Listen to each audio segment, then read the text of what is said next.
యోబును కూడా దేవుడు ఏం చేస్తాడు, నలుగగొట్టాడు. ఎంత ఘోరమైనటువంటి శోధన, వేదన అనుభవించినటువంటి యోబు రెండొందలుగా ఆశీర్వదించబడ్డాడు. ఆశీర్వాదానికి ముందు మనం గమనించినట్లయితే యోబులో ఉన్నటువంటి ప్రతి లోపము సరి చేయబడ్డది. దేవుడి పోలికలోకి అయిపోయాడు.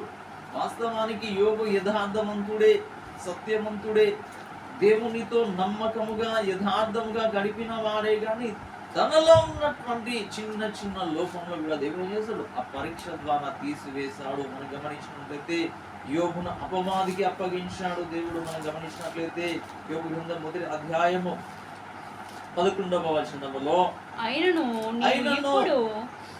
నీ చేయి చాపి అతనికి కలిగిన సమస్తమును మొత్తిన ఎడల అతడు నీ ముఖమును ఎదుటనే దూషించి, 12వ వచనములో, యెహోవా ఇదిగో అతనికి కలిగిన సమస్తమును నీ వశమున ఉన్నది, అతనికి మాత్రము ఏ హానియు చేయకూడదని అపవాదికి సెలవీయగా వాడు యెహోవా సన్నిధి నుండి బయలు వెళ్ళెను. అపవాదికి అవకాశం ఇచ్చాడు, పర్మిషన్ ఇచ్చాడు. నా విశ్వాస అయినటువంటి యోగును ఏం చేయాలి, పరీక్షించాలి. ఏం చేయాలి, నలుగురు నీ ఇష్టం వచ్చినప్పుడు నలుగురు కనుక ఏం చేయాలి,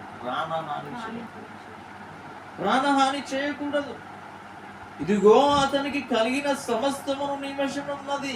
అతని ఆస్తి కావచ్చు, పిల్లలు కావచ్చు, భార్య కావచ్చు, తనకున్నటువంటి సమస్తము శరీరంగా నీ వశంలో ఉన్నది. కానీ అతనికి ఏ మాత్రం ఏ హాని చేయకూడదు. అతనికి సెలవీయగా వాడు యెహోవా సన్నిధి నుండి బయలు వెళ్ళాడు. వెళ్ళిన తర్వాత అతని కుమార్తెలు తనకున్నటువంటి ఆస్తులను, గొర్రెలను, గాడిదలను, మేకలు అన్నిటి కూడా అగ్ని చేత కాల్చివేస్తాడు.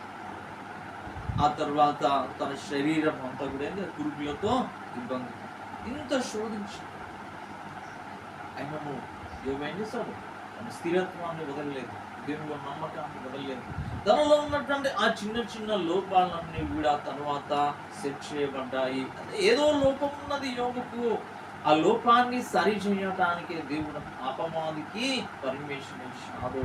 మనం కొట్టబడుతున్న సమస్య వలయంలో చిక్కుకున్నా, ఇబ్బంది పడుతున్నా, దాని అర్థం ఏంటంటే దేవుని యొక్క స్వారూప్యములోకి మనం వెళుతున్నాము.